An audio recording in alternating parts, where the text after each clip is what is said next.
एक बार भगवान श्री कृष्ण बलराम जी के साथ हस्तिनापुर गए। उनके हस्तिनापुर चले जाने के बाद अक्रूर और कृतवर्मा ने शतधन्वा को स्यमंतक मणि छीनने के लिए उकसाया। शतधन्वा बड़े दुष्ट और पापी स्वभाव का मनुष्य था। अक्रूर और कृतवर्मा के बहकाने पर उसने लोभवश सोए हुए सत्राजित को मौत के घाट उतार दिया और मणि लेकर वहां से चला गया। शतधन्वा द्वारा अपने पिता के मारे जाने का समाचार सुनकर सत्यभामा शोकातुर होकर रोने लगी।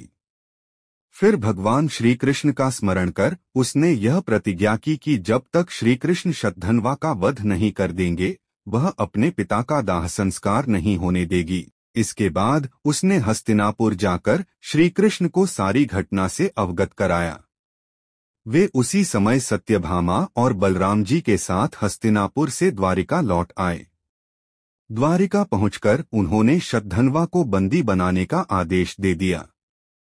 जब शतधन्वा को ज्ञात हुआ कि श्री कृष्ण ने उसे बंदी बनाने का आदेश दे दिया है तो वह भयभीत होकर कृतवर्मा और अक्रूर के पास गया और उनसे सहायता की प्रार्थना की, किंतु उन्होंने सहायता करने से इनकार कर दिया।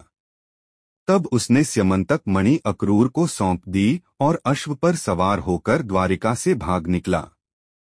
श्री कृष्ण और बलराम को उसके भागने की सूचना मिल चुकी थी।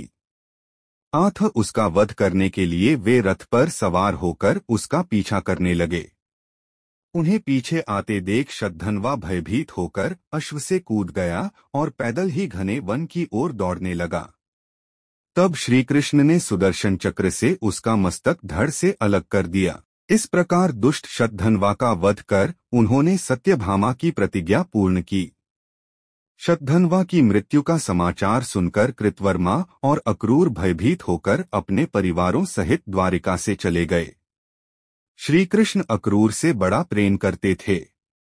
जब उन्हें अक्रूर के द्वारिका से जाने का समाचार मिला तो वे अत्यंत दुखी हो गए। उन्होंने उसी क्षण सैनिकों को आज्ञा दी कि वे अक्रूर जी को ससम्मान द्वारिका वापस ले आएं। शीघ्र ही अक्रूर को ससम्मान द्वारिका लाया गया।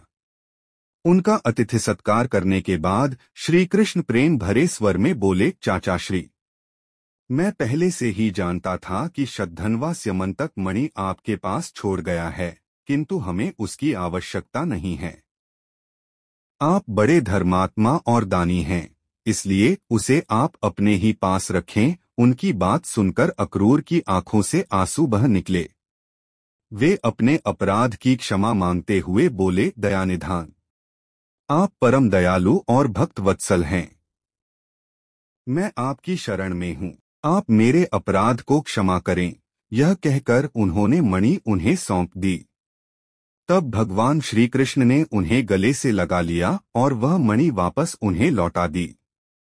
अक्रूर जी ने तभी ये प्रण किया कि वे अब लालच से हमेशा दूर रहेंगे, क्योंकि लालच बुरी बला होती है।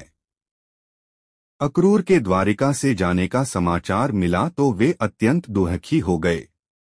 उन्होंने उसी क्षण सैनिकों को आज्ञा दी कि वे अक्रूर जी को ससम्मान द्वारिका वापस ले आएं। शीघ्र ही अक्रूर को ससम्मान द्वारिका लाया गया।